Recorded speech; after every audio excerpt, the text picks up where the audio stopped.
I'd like to welcome our next guest and speaker, Mr. Patrick Cnubben. He is the founder and initiator of Hydrogen Architects, a specialized advisory on energy transition and predominantly active in the development of hydrogen ecosystem and Hydrogen Valley. He's involved in many national and international hydrogen and Hydrogen Valley projects with special focus in South and Central Europe and Mediterranean areas. For those regions will be gaining a function of hydrogen to Europe. Mr. Patrick, welcome. Thank you. Thank you very much. Distinguished guests, Excellency, the Dean and also the Dean of the Faculty of Arts, thank you for having us, and me, and also the sponsors who are involved, and of course you as the audience, giving us the opportunity to exchange what is going on in the Netherlands and Europe. In my presentation, the Hydrogen Valley European growth model, it is a very interesting concept which, compared to the previous speakers, might very well be of interest for Kuwait and of course the larger GCC region. In our region, it all started with difficulty. As Dr. Young said, we have areas of consumption in our region, which both diesel powered buses are due to the emission legislation we need to have a solution. First solution is electric buses for short distances and hydrogen for long distances. So every region needs to start somewhere. We started with buses. It was structural for us, but we didn't start with the buses.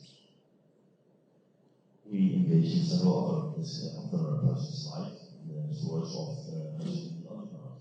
There's a very large short cycle storage facility in the northern Netherlands called energy stock, and it's being expanded with hydrogen storage of high stuff. And the interesting picture you can see here, also in the blue what they see, and of course they see oil and gas specialists drilling. Actually drilling a hydrogen storage. So it's all about transition.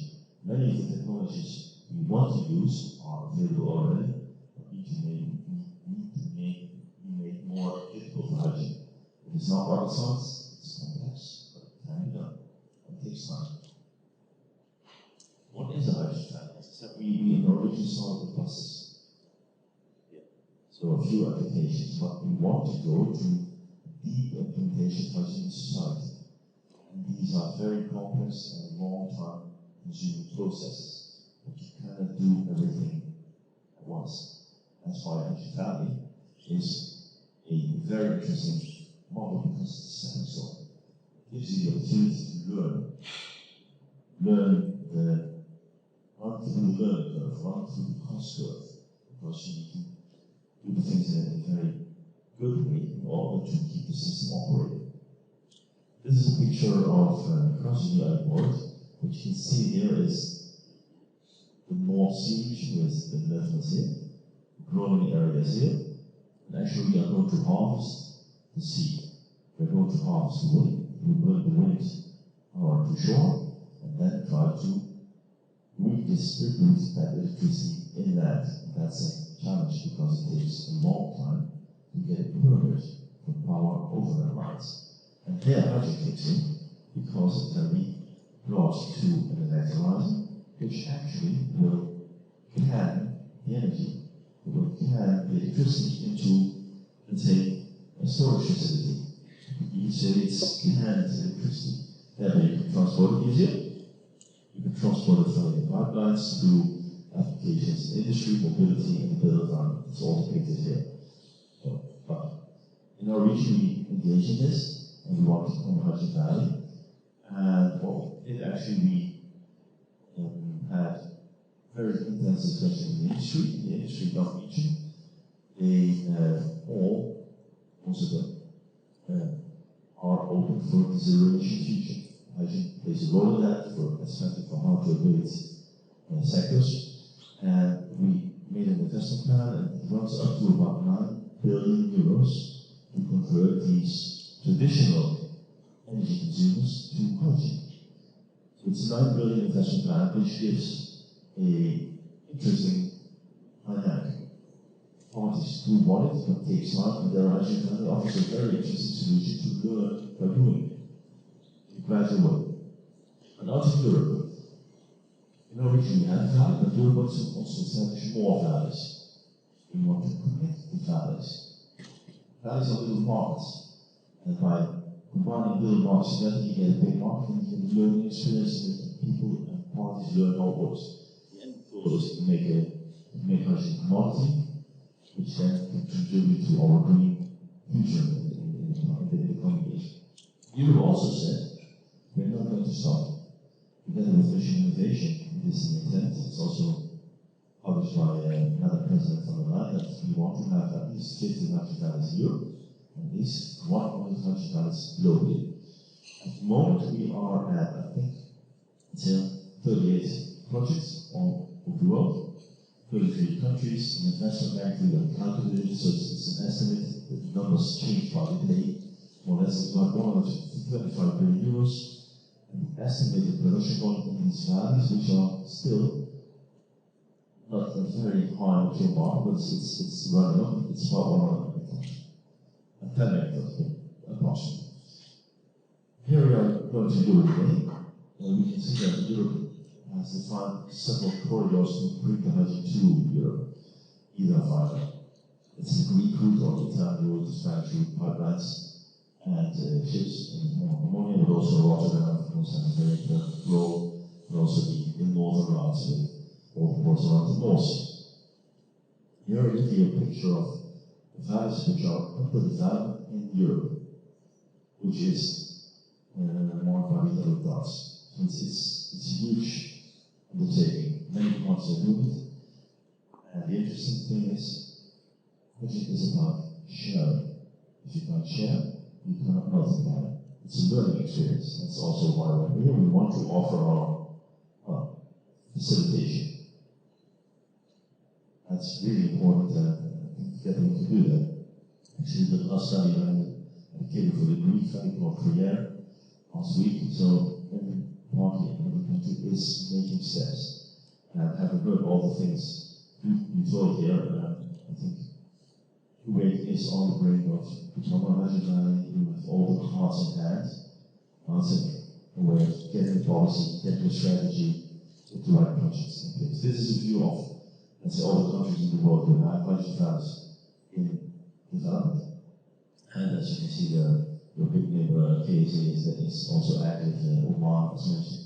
I think it would be very interesting to see if we can get Kuwait on that map. Now, I'll give you some pictures, visualize it, and run through it quite quickly. We have several fueling stations. This is a multi-fuel station, has all fuels, traditional, diesel, gasoline, high blends, the low blends with all the renewables in it, direct green gas, energy, bioenergy, and hydrogen. So it's rich potentially. This is a view of Huisdorp from above. So, of course, the storage is on the ground, 1 kilometer deep. All the installations are above ground.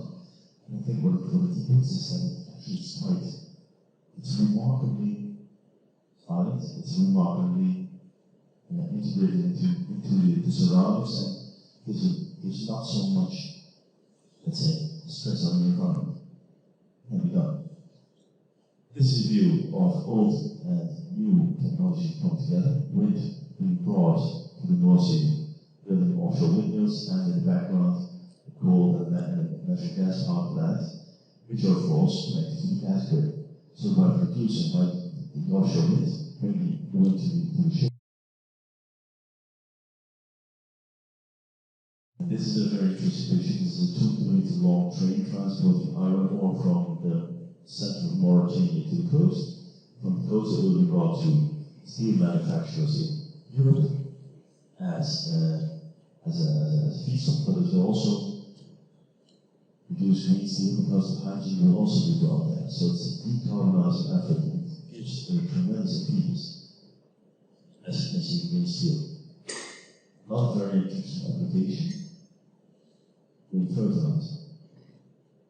It's really interesting for us. Feeding the world is still one of the main goals. How do you contribute to that in a clean way? Let's say using the technology be good and make them applicable. I heard first speaker, or just was the name, but also waste. Waste is all over. We can use waste as a feedstock for renewable energy. That is done in Croatia and involved in reality.